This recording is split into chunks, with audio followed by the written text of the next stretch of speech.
creation sing we a joyful praise to thee.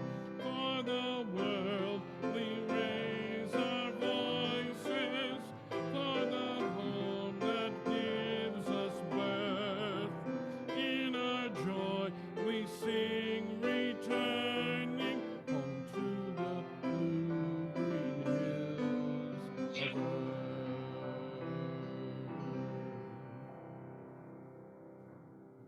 Please be seated. Robin?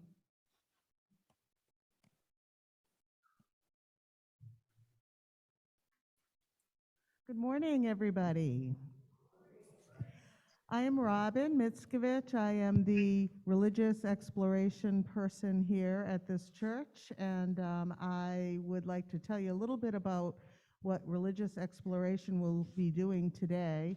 This morning, our coming of age group, if you guys would stand up and say hi. See, you get applause. Wow. They are leading a class today that we're doing, discovering the holiday of Ramadan. We are doing some activities with our children this morning, and our teens will notice what it's like to run a RE classroom. At this time, and tonight our youth group meets, and we're going to also be making some halal treats for Ramadan. And we currently have a coming of age class running right now, not a coming of age, an OWL class running right now. OWL is Our Whole Lives, and it is a human sexuality curriculum, faith-based, that we offer in this church. But now it's time for our Change collection. If we could have our young ones who have baskets, please rise. And if you have some change for change that you would like to donate, please raise your hand and we will come and collect it. The Change for Change supplies funds for our minister's emergency collection, emergency fund, which helps people in our midst who have needs. Thank you.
Independence Day by John Daniel.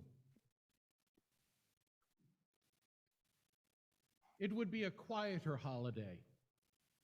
No fireworks or loud parades, no speeches, no salutes to any flag, a day of staying home instead of crowding away, a day we celebrate nothing gained in war but what we've given, how the sun's warmth is democratic, touching everyone, and the rain is democratic too, how the strongest branches in the wind give themselves as they resist and give themselves. how birds could have no freedom without the planet's weight to wing against, how Earth itself could come to be only when a swirling cloud of dust pledged allegiance as a world, circling dependently around a star, and the star blossomed into fire from the ash of other stars. And once at the dark zero of our time, a blaze of revolutionary light exploded out of nowhere, out of nothing, because nothing needed the light, as the brilliance of the light itself needs nothing.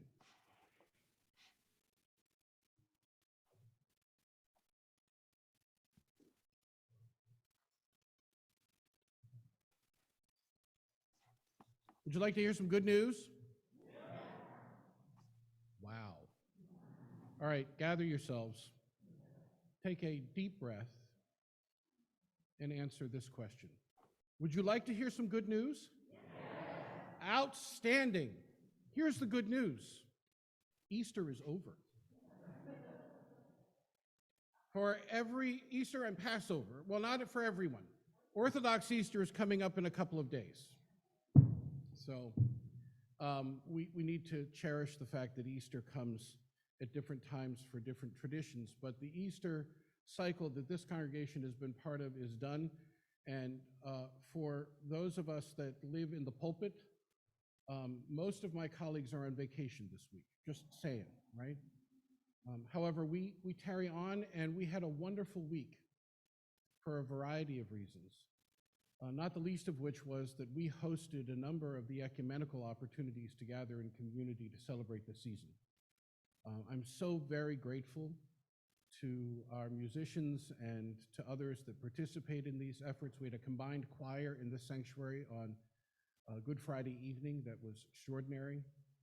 We celebrated Maundy, Thursday with our annual Universal Communion service and discovered that naan is the perfect communion bread, and that when you serve naan, there's nothing left, right? And that if you get decent wine, people actually partake of that too.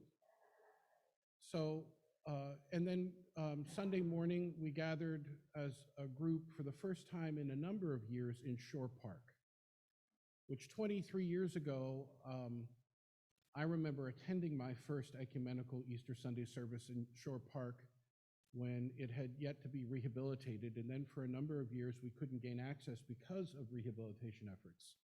And then COVID hit. So the return to the shoreline was a remarkable way to begin the morning, to be surrounded by people from all manner of traditions in the Greendale area, and to welcome in the new day, and then to arrive here at 10 a.m. For a service that included the remarkable talent of our choir and our pianist and so many others who helped to make this place a festive place for Easter. So I'm delighted to share that good news with you. We made it. Resurrection is real. We have arrived beyond that moment, and we welcome in the spring, continuing to honor the traditions that enliven us, which is what this place is all about.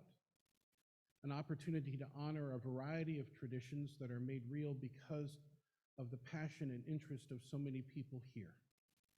Our symbols reflect this particular orientation of the congregation, both here in the sanctuary and on the front of our building. They are the single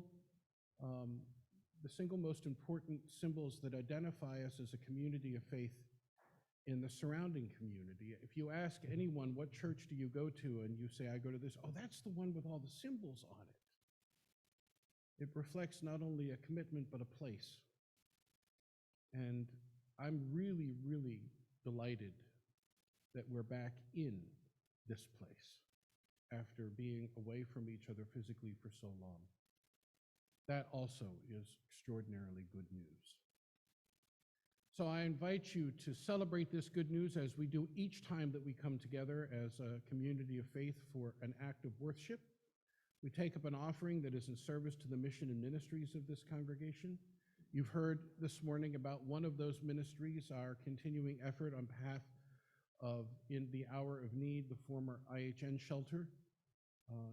Along with that, we have robust ministries serving refugee families and those who face food insecurity. We have a social justice witness ministries, a Get Out the Vote team. I think Beth Posner-Waldron's on the line this morning. She would want us to remember those efforts that continue in earnest, as well as opportunities to reflect on the continuing challenge of racism and white supremacy in our culture, and our eighth principle work, as well as our social justice team that continues to invite us to consider more and more about the ways in which we affect the climate. And I want to suggest to you that one of our most amazing social justice ministries is not one that we recognize very often as a social justice ministry, and that is our Garden On team. For me, this is quintessentially an act of social justice, because it's an act of social witness. It's an opportunity to reflect back to the world the kind of care for the environment that we would like everyone to partake in. And a ministry that invites people in our community to consider ways they can discover to do this work in the environments for which they are responsible and for which they care. So much of what we do, so much of what we do is in direct service to our mission, to be a congregation of love, hope, and justice, inspiring people to take on the challenges of a changing world. In service to that vision, I invite us to take up our offering this day.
Where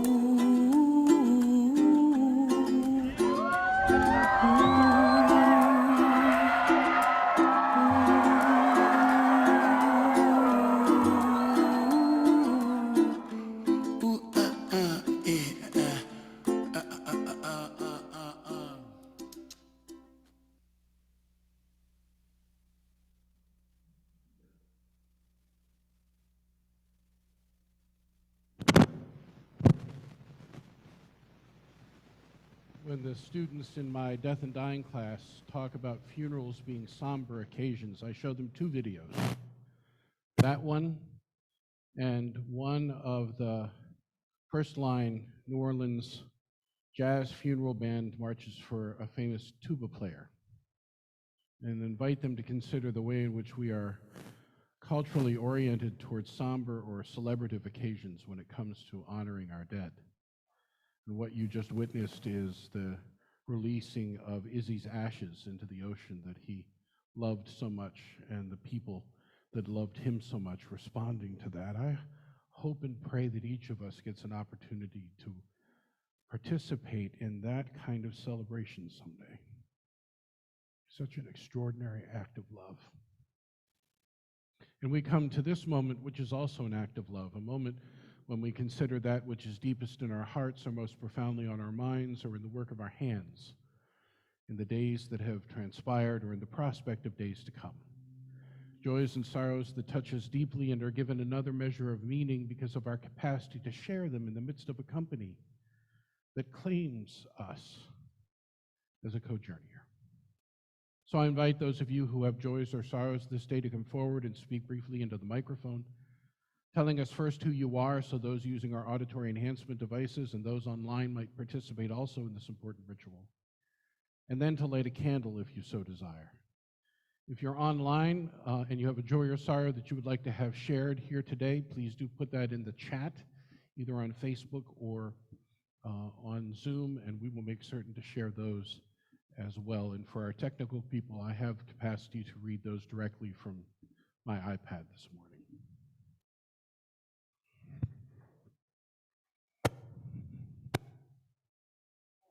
Hi, my name is Maya, and coincidentally, that song was played at the spreading of my aunt's ashes in Hawaii about 2 weeks ago. She died in Ybor, so it was just a great coincidence.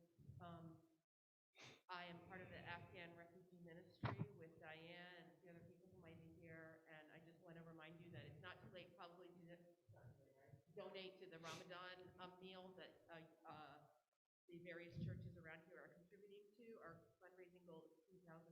If you need a link, let me know. We're just providing the money, they're providing the food, and we can go if we want to. Some of us are going to participate, and being adjacent to Ramadan this year has been a trip. It's been a trip. So, just so you understand this, okay, and I want you all who are responsible for the finances of this congregation to think about this. The Worcester Islamic Society celebrates Ramadan every year for 30 days, and every day during that month they put on an iftar meal. Monday through Thursday, each of those meals costs $2,000. Friday through Sunday, they cost $3,000. They do it for 30 days. So this year, we decided as NSTs that we would provide one meal, which was in honor of all of the refugee families, and a thank you to the Worcester Islamic Center for all that they do for our refugee families, but also to just witness to and honor the importance of Ramadan for that community and to surround them and support them with love as those communities who recognize the importance of these kinds of religious observances. And so we are close. We are, last time I checked, we had over $1,500 that had already been donated. So, and thanks to Maya and to all of the folks in our NST who continue to support not only a family of 13, but another family of 5 in being in their own apartment and rental home, providing transportation to school, providing transportation to English language classes, providing financial oversight in terms of helping them learn what they have for financial reasons, getting them to medical appointments, playing with them on their bikes. You know, there are all manner of important things that are happening with this ministry. So thank you for that. Turn on the microphone. Is it off? Shouldn't be. It's on. It's on. It's on. Okay, I'll get close. Finally, and this is humorous, to have great concern for my family because me and Sean and Lois and Vernon, because we have gone on 2 Amtrak trips in the last 2 years, and we recommend it to everyone. And the Murphy Heffernan clan, which is all the Murphys and all the Heffernans, it's 9 of them. No, 8 of them? I don't know, a lot of them. They all got on a train in Denver, and the train is just now pulling into Chicago, 19 and a half hours late, and they are going to give us stink eye, but I hope they had a good time. I want to read this from Beth Mosner Waldron, feeling grateful for Zoom, which helps keep me connected while I'm isolating at home with COVID-19, and my vaccinated status, which probably is keeping symptoms manageable. So far, just fever.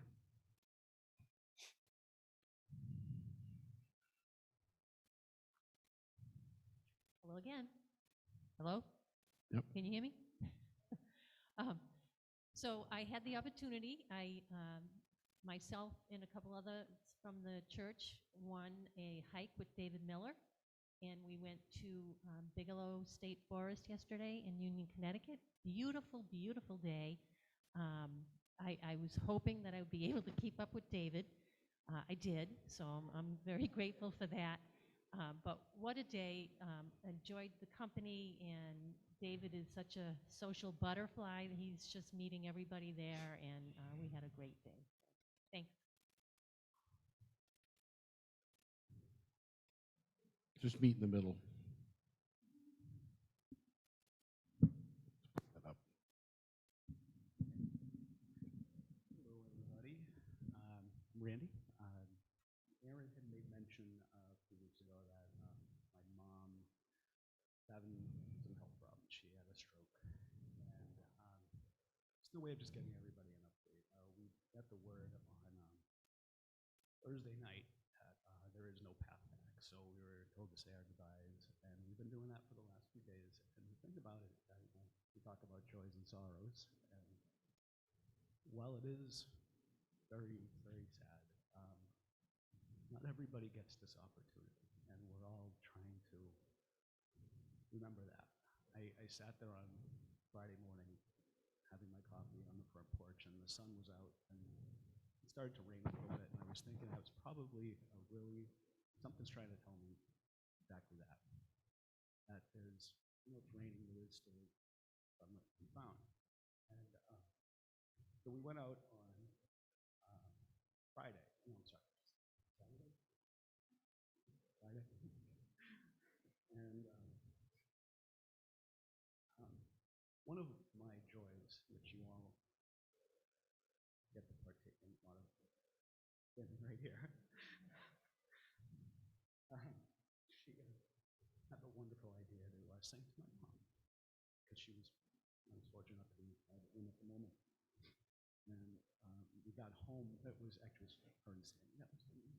And I got home, and fortunately Rachel made mention of how my mom's look changed. She didn't wake up or smile or anything like that, but when they started singing, there was a different look on her face. And I'm so glad she said something, because I thought I was just imagining that. So I want to let everybody know what's going on, and just know that I sit in the back and kind of keep to myself most of the time. You guys are all very important, and you're all wonderful. This is the joy right here. And it made a big difference for things wrapping up for my mom. She's still around at the moment, but in the next few days.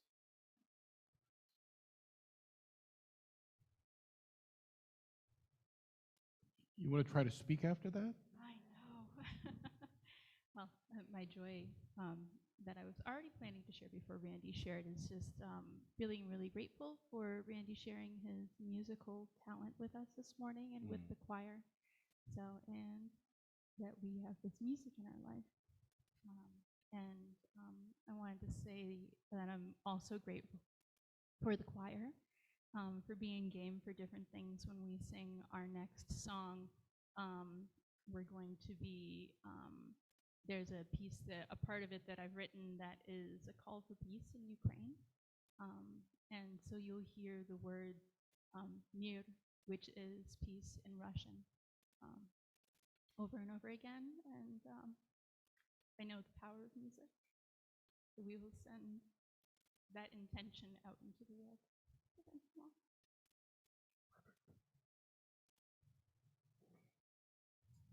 It has been an incredible honor to watch the Wagner family evolve over time with little ones to not so little ones. And we have been graced over COVID with them recording from their attic and their recording space. And it has been extraordinary to have that gift. So blessings to you and your family. Go ahead. Good morning. It's hard to even find words. I'm so full of emotion after hearing these announcements. Thank you so much for sharing. And Randy, where did you go? I disappeared into the back. There we go. Thank you. My name is Catherine, and I have had really quite the pleasure this season to join up with Dave and Moira on the stewardship drive, which I think of as the pledge drive because I'm an NPR girl. And I just wanted to share how meaningful it's been for me to have these opportunities to engage in conversation with so many people who love this place and love this church. I'm, as you know, because so many people do that, we all give so much to this community in many, many ways. You know, our talent, our time, and many of us are able to be able to pledge some of our treasure to the church to help with its budgeting and helping support the wonderful people who help us realize all of these wonderful goals. So I'm very pleased to announce that we're already 86% of the way towards our ambitious goal of $225,000. So as of last night, we've have pledges of over $193,000. So I just want to thank everybody very much. Thank you.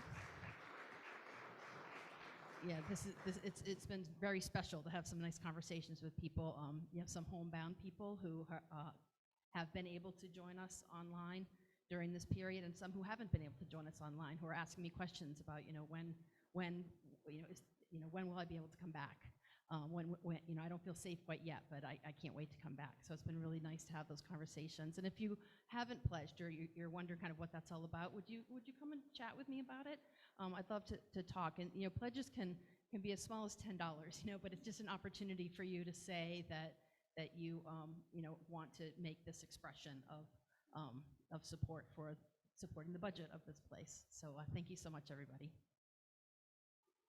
The more pledges, the shorter the sermon. Just saying, okay?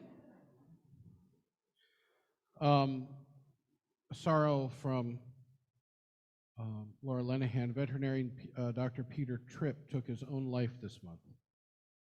He was only 29.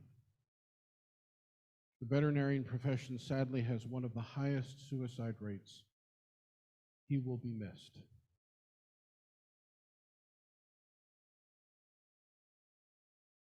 And I'm just checking, I don't see any more on Zoom. Checking Facebook.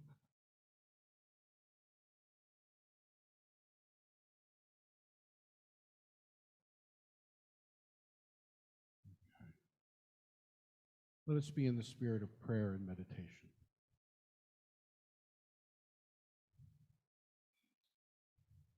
Spirit of life, O Holy One, we invite you, Spirit of love, into our hearts and our minds. Help us to realize today the vision of a community made one because we remember each other into the heart of that which we hold in common. Reflecting this day the preciousness of life itself and of the release that death provides and the grief that accompanies that release. Help us also be mindful of the gift of music and for the opportunity to share that which we are passionate about. We would be mindful of the way we co-create this place that we call our spiritual home. And we would remember for ourselves and each other that which makes us whole, for those in search of healing, for those in need of hope, for those who search for safety, for a place to be, a home to call their own, food to make them healthy, and the opportunity to witness to a world made more peaceful because of our ability to recognize everyone as neighbor. We would commit ourselves this day to all this and all that the earth has to offer, reflecting our responsibility not only for ourselves, but for the ground upon which we grow and move, and the environment that continues to call us into deeper relationship. For all this and for all that has gone unsaid this day, but is no less real and important, we give great and abiding thanks. Amen. And blessed be.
Writing in 2021 for Forward, a Jewish independent nonprofit that was founded in 1897 as a Yiddish language daily paper, Rabbi Daniel Schwartz reflects, "On Yom Hashoah, I often think of the death camp chimneys that the poet Nellie Sachs so vividly depicted.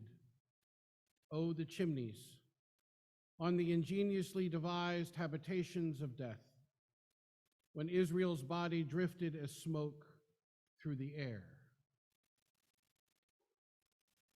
But this year, he writes, I also thought of other chimneys, such as smokestacks of factories, power plants, and automobile exhaust pipes. Why? Because in the days just prior to Yom HaShoah, our planet broke records. On April 7th, the National Ocean and Atmospheric Administration reported that carbon dioxide levels are higher than at any time in the past 3.6 million years. While the timing of this news only coincidentally intersected with Yom HaShoah, this coincidence made me realize how our commemorations of Yom HaShoah should influence our approach to Earth Day. For Rabbi Schwartz, Yom HaShoah, the remembrance of the Holocaust, speaks to Earth Day in three essential ways. First, it addresses the destructive potential of denial.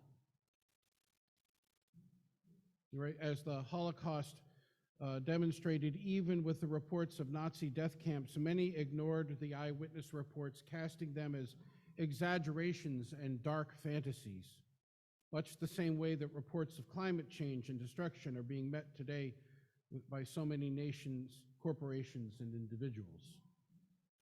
Second, there is a high cost to not responding. During the early days of the Holocaust, many nations resisted responding because the cost was considered too high. And for many, Jews weren't worth the risk. We hear similar claims today from industry about climate change. It is too costly to act, even though every new fire or storm makes our inaction too costly. Finally, it involves a sense of urgency. We can't afford to make addressing the unfolding crisis of climate change a secondary priority, writes the rabbi. He notes that the U.S.'s delay in responding to the Holocaust at the end of World War II meant the deaths of hundreds of thousands of Hungarian Jews, even as German forces were collapsing. The climate crisis that is becoming more stark every day is largely the same scenario. The rabbi notes, each day of inaction brings us to a new level of unavoidable consequences. More fires, more heat waves, more vector-borne diseases, and each day of inaction also ups the cost, not just the price tag of disaster recovery, but also the cost of societal upheaval that we will face, because present inaction means that any future actions must be swifter and more severe. As the pandemic showed, taking smaller steps earlier on can reduce the need for more drastic action down the line. But too often we refuse to take even small steps. And if this stasis continues, we will yet again see far too many needless deaths. The potential and history of this trajectory of crisis is often shrouded by our experience of the past, as Joshua Hammerman noted in 2017 on his blog in Medium. He writes, several years ago I visited the site of Dachau, the concentration camp just outside of Munich. I say that I visited the site of Dachau because it wasn't Dachau. Yes, the name was there, right next to the infamous inscription, Arbeit macht frei. Yes, the barbed wire was there and the barracks, remarkably well preserved. And the ovens, yes, there were memorials to the dead, marking mass graves of nameless victims, but it wasn't Dachau. Dachau was hell, and this wasn't it. There were flowers at this place surrounded by fresh-cut grass. I could hear birds. I even saw a butterfly, which confirmed for me that this was not Dachau. For the famous Holocaust poem tells us that there were no butterflies in the death camps. If this was not hell, then what was it, and why did it suddenly look so lovely, so natural? Wasn't this a cruel trick by God, a vain attempt to reclaim that which God had ceded to the beast in humanity in 1933? Or was it God's apology, this smattering of forget-me-nots and daisies embedded in cemetery sod, a plea for forgiveness? Too little, too late. Or maybe the divine was hoping beyond hope to give Jews one last chance to regain the illusion of an attainable paradise on earth, a thin veneer of April hope covering the reality of August hell. Here, God is telling us, I can't give you redemption. All I can give you is this spring-like illusion. Let it ease the pain of your wanderings. Take it. He continues, Yom Hashoah, on Yom Hashoah, we say to God that this plan, however comforting and kind, can't possibly work. We reject the illusion. We have seen hell firsthand. It won't be forgotten. Time will not heal this wound. If renewal is possible following the Holocaust, a God who was absent during it cannot bring it about. God who could not save the Jews will also not redeem earth. If renewal and hope are at all possible, only human beings can facilitate it. Anyone can grow a few forget-me-nots.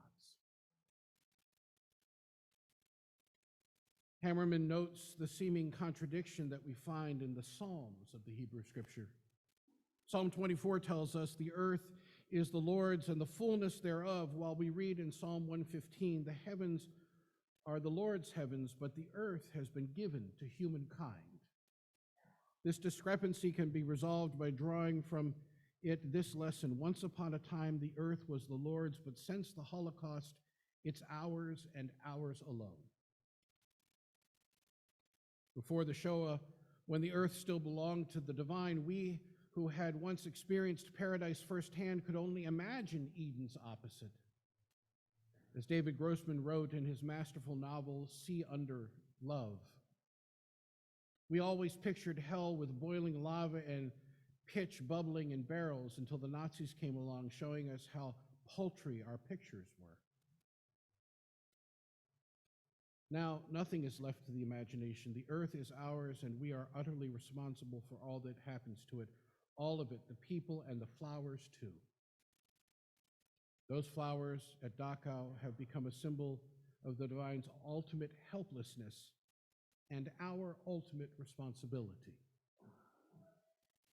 And lest we forget, the earth is not only ours, Hammerman concludes his meditation by quoting Chief Seattle.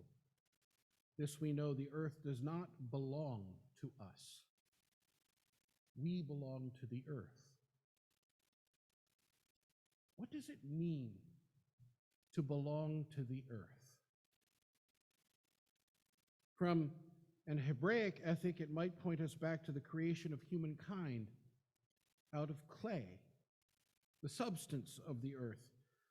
From the view of subatomic science, it might point to the fact that we share the same substance with all matter at that subatomic level, that the very ground of our being from our atomic state shares the same substance with the stars and the planets, including our own. To believe that we belong is to have a sense that we are wed to the fate of that upon which we ultimately depend, that what we do to that which sustains us will ultimately affect our own being. When our planet suffers, so does humankind,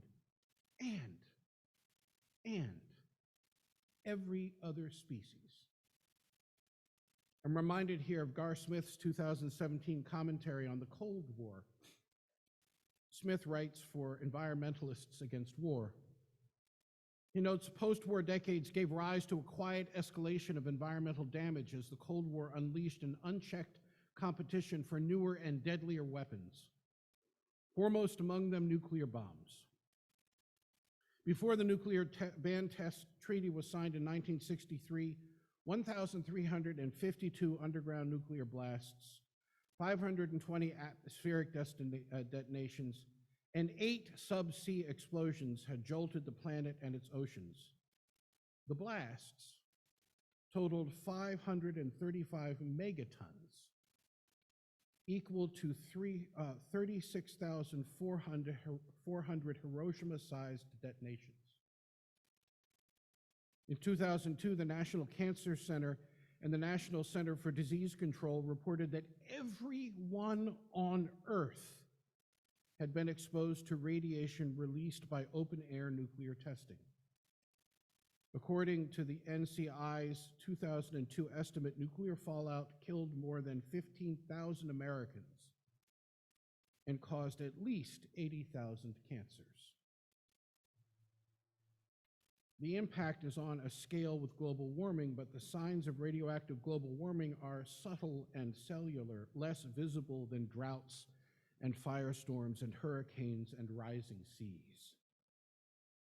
This lethal tendency of the Cold War remains a persistent and personal reminder that war's impacts on the environment profoundly inhabit the fate of every living creature on Earth today. Unless we think that the primary cause of the environmental crisis caused by warfare is nuclear, consider what Smith says about World War II. With the outbreak of World War II, the European countryside suffered a renewed onslaught.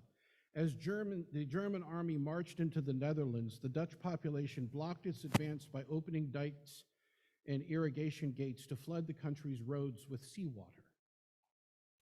In 1672, the Dutch used the same ploy to quench the invasion plans of French King Louis IV. Holland's lowlands suffered even worse damage after German troops captured the floodgates and attempted to starve the Dutch resistance by covering 17% of the country's farmland with salt water. The Germans weren't alone in using water as a weapon of war. In May 1943, Allied bombers took out 2 large dams in Germany's Ruhr Valley. An estimated 34.3 billion gallons poured from the Möhne Dam, and another 52.8 billion gallons burst from the Eder Dam. Nearly 7,500 acres of German farmland were submerged, along with 6,500 cattle, pigs, and other livestock. Germans occupied Norway from 1942 to 1945, but when they began to lose ground to the advancing Allies, Hitler's retreating troops set about destroying everything of potential value. They devastated 15 million acres, methodically eradicating buildings and roads and crops and forests, water supplies and wildlife. 50% of Norway's nearly 95,000 reindeer were killed.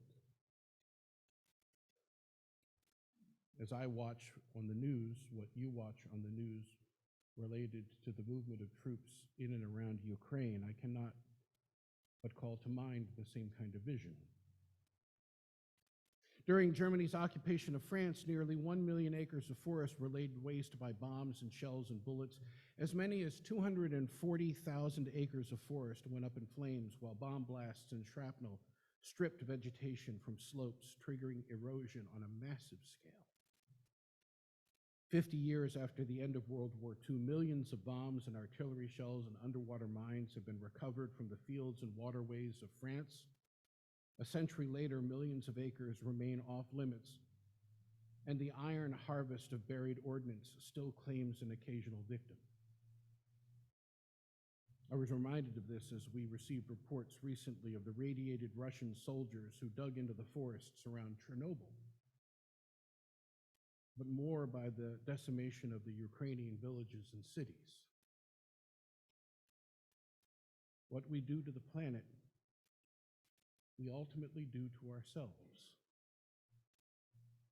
The vision of destruction and the carnage wreaked by warfare on humankind and the earth to which we belong is not the end of the story, however. Where do we go, and how do we realize a different vision of human and planetary potential? This is where my colleague Rachel Wagner comes in every time we meet for service, and she reminds me, where's the hope? Let's consider again the role of hope that can play in the first step of how we cast the story of humankind and our relationship to the planet. Here I'm reminded of the words of Jonathan Sacks, the lead rabbi in Britain, who talks about the sociologist Peter Berger, who called hope a signal of transcendence. He writes, there are no logical grounds to believe that tomorrow will be better than today. The alternative, the tragic sense of life, is equally coherent and consistent with the facts of human history. Nonetheless, Judaism, he writes, is a religion of hope. Even after the early narratives of failure of Adam and Cain and the generation of the flood and the Tower of Babel, the divine does not give up. And because of that, neither do we. He writes, I find it astonishing that after all the catastrophes of the past, even after the Holocaust itself, Jews did not despair. Where does hope come from, he asks? Unlike pleasure, pain, aggression, and fear, hope is not a mere feeling, something we share with non-human forms of life. Nor does it exist in every possible culture. It comes, he writes, from a specific set of beliefs. First, that the universe is not blind to our dreams, deaf to our prayers. Second, that we are not alone. Third, that we are here because someone willed us to be, and that our very existence is a testament to the creative force of love. He writes, we are not wrong to strive for justice, nor are we without help in our strivings. There is nothing written into the structures of the universe that dictates that hate and violence and war and bloodshed are constitutive features of the human situation. Nor are these views plucked from the void. The history of Israel begins with the liberation of an enslaved people from an enslaving power. It exists in virtue of the covenant between the people of God, in which both sides pledged themselves to mutual loyalty and to the task of constructing a society and a set of communities in which the human person as such, regardless of rank and power and privilege, is honored as a bearer of the divine image. There is, to repeat, no logical basis for hope, writes the rabbi. The human story, the same facts, the same dramatis personae, the same sequence of events can be told in many different ways. And I want you to think about the way in which you tell the human story here. The Hebrew Bible could be turned into Greek tragedy without changing a single word.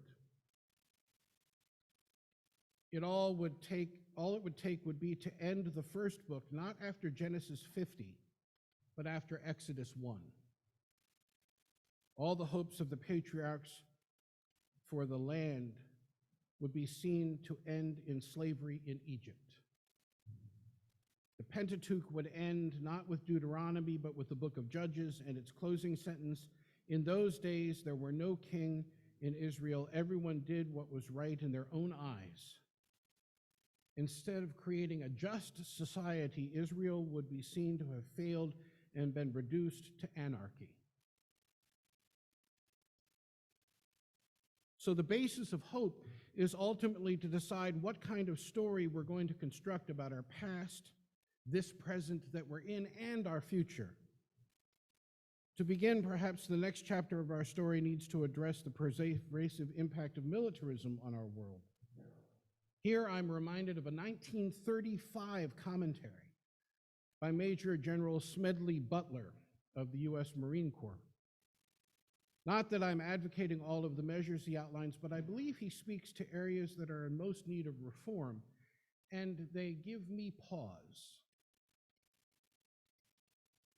He writes, it's a racket, all right. A few profit and many pay, but there is a way to stop it. You can't end it by disarmament conferences. You can't eliminate it by peace parleys at Geneva. Well-meaning but impractical groups can't wipe it out by resolutions. It can be smashed effectively only by taking the profit out of war. He continues, the only way to smash this racket is to conscript capital and industry and labor before the nation's people can be conscripted. 1 month before the government can conscript the young men or women of the nation, it must conscript capital and industry and labor. Let the officers and the directors and the high-powered executives of our armament factories and our munitions makers and our shipbuilders and our airplane builders and the manufacturers of all the other things that provide profit in wartime, as well as the bankers and the speculators, be conscripted. To get $30 a month, the same wage as the lads in the trenches. The soldier's wage would be about $525.56 in 2016 dollars. The monthly wage of the modern E1 enlisted soldier is $1,599.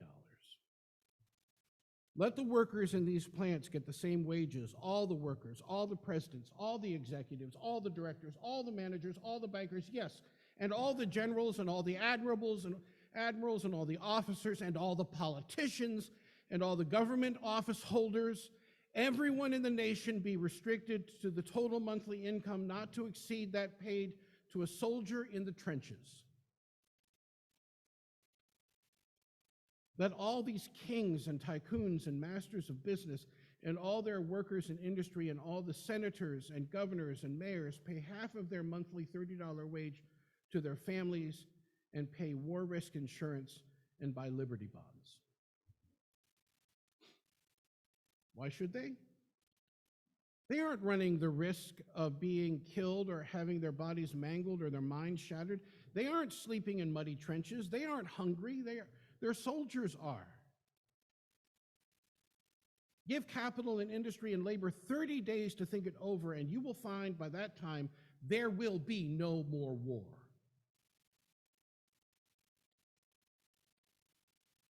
That will smash the war racket.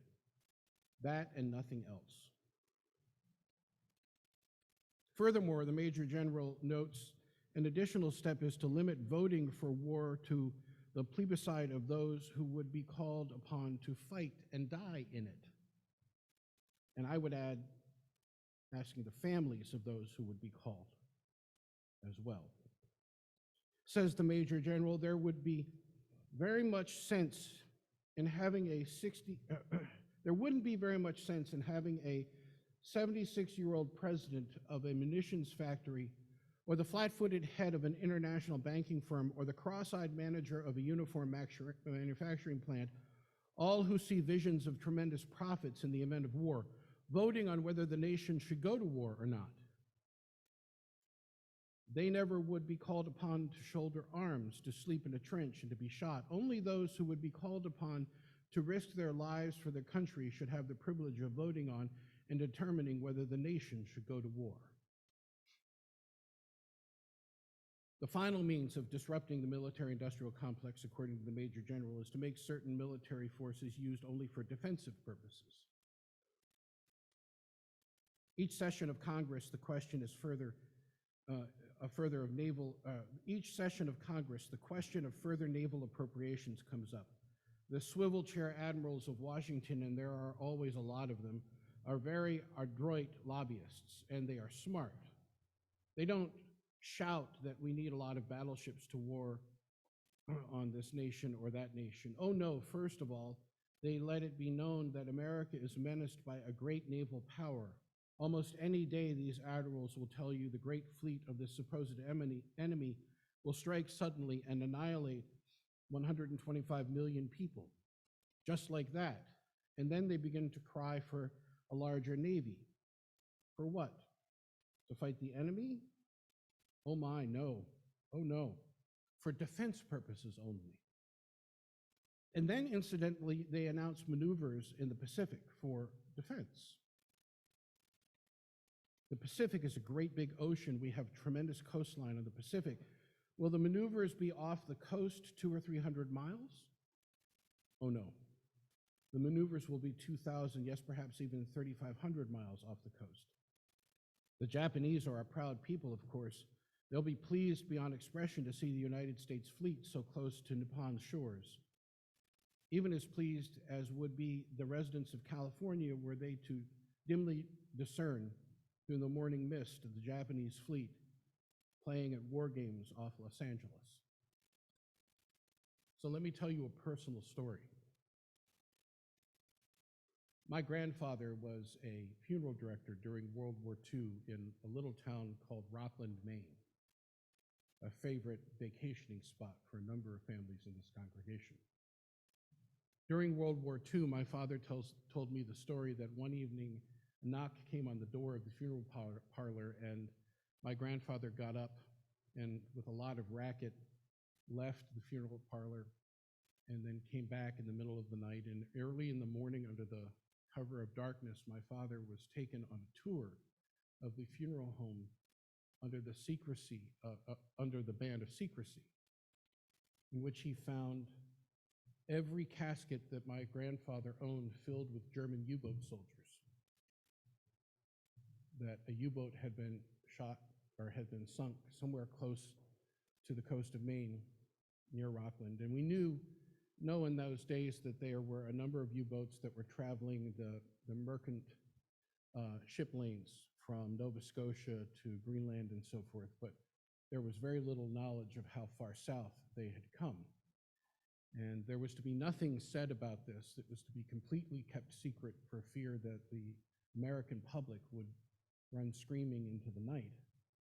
The next night, a knock came on the door of the funeral home again, and all of those soldiers' caskets were loaded into a truck and they were driven to Canada.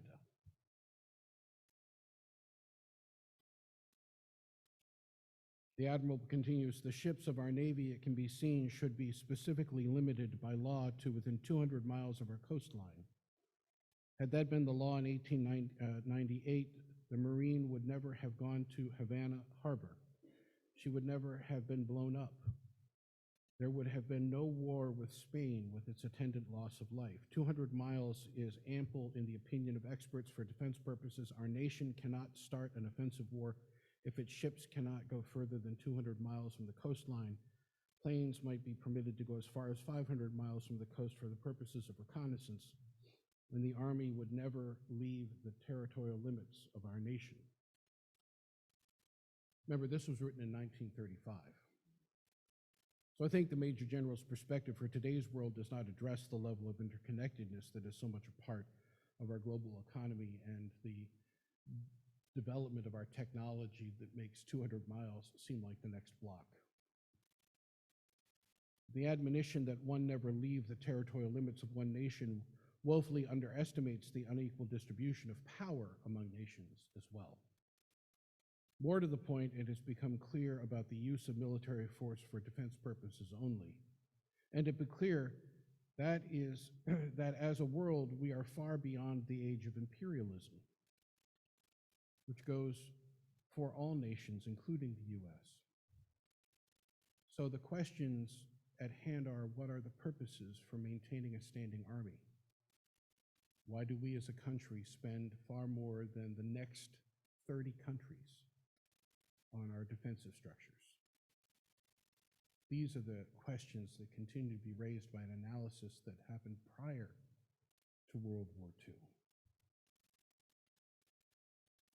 And yet, with global warming on the rise and the primary challenge of climate refugees moving across the globe and the reduction of critical resources to feed and house the people of the world, I fear that unless we have an equal willing to tackle the climate crisis, no manner of reduction or the use or the growth of the world's military forces will affect and sustain the kind of change that we need.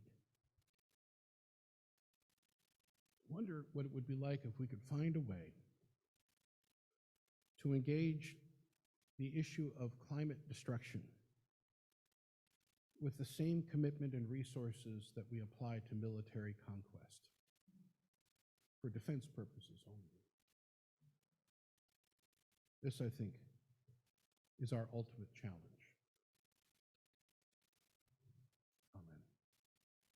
And blessed be.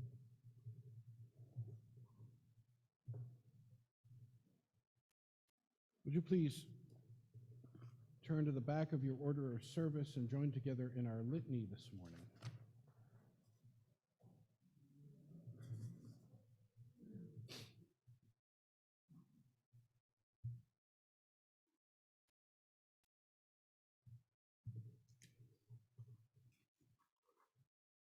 Let us bless the earth.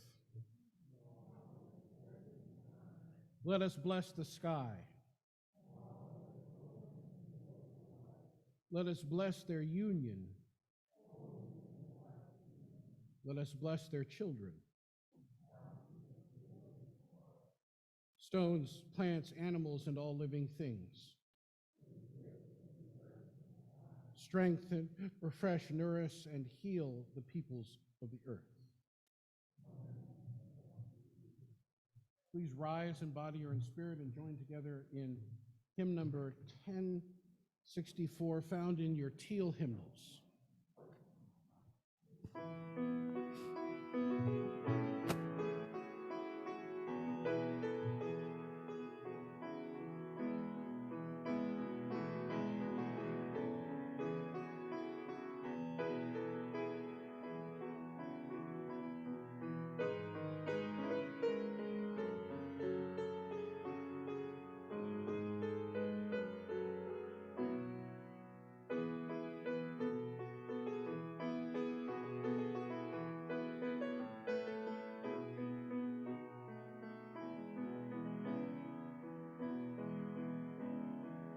Though below me I feel no motion, standing on these mountains and plains, far away from the rolling ocean, still my dry land heart can say, I've been sailing all my life now, nor harbor nor port have I known.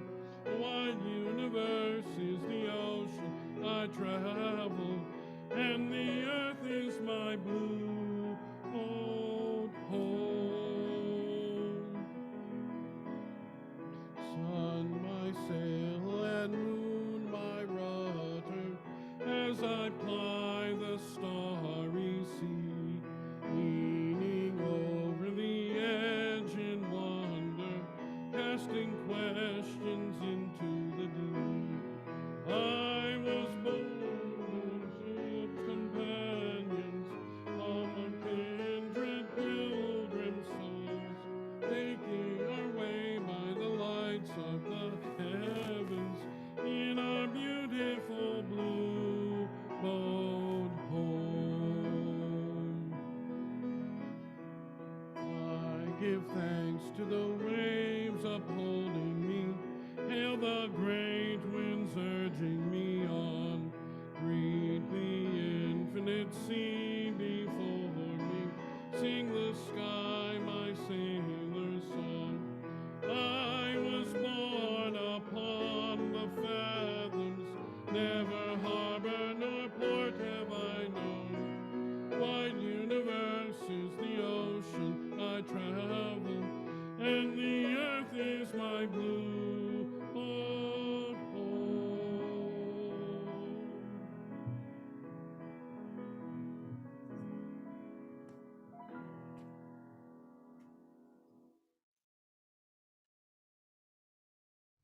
Words of Denise Cowley. Love our earth. Love our earth. Take action to consume less, use less energy, respect water, and be cooperative, collaborative, and creative in community. Like the moss and the mushrooms, our children's lives depend on us. Amen, and blessed be.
My thanks once again to Deb Bono and to Rachel Wagner and our choir for our wonderful music this day. I hope that you have a wondrous and wonderful week. Once again, worship in this place has come to an end, but our service continues next with an opportunity for refreshment and conversation.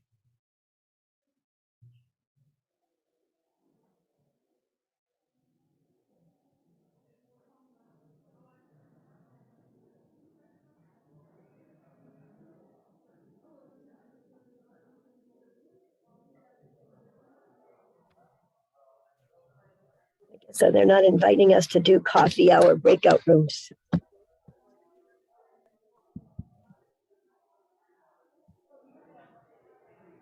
Oh, well. Okay. Nice to see Peg and Joanna here. Nice Yeah, to see you, Mara. yeah, you too. Hope Beth, you get out this week. Beth, would you be interested in a phone call later today? Oh, I'd love it. Except Okay. at 4 o'clock, I have to go on to the UU, whatever it's called, the skill up. Oh, yeah. So before then, Between, yeah, before 3:30. how about after the skill up or tomorrow? Tomorrow would be better than after. Tomorrow. Okay, I'll call you tomorrow. Okay. Alrighty. Thanks, Laura. So Yeah, nice. bye-bye. Take care. Bye-bye.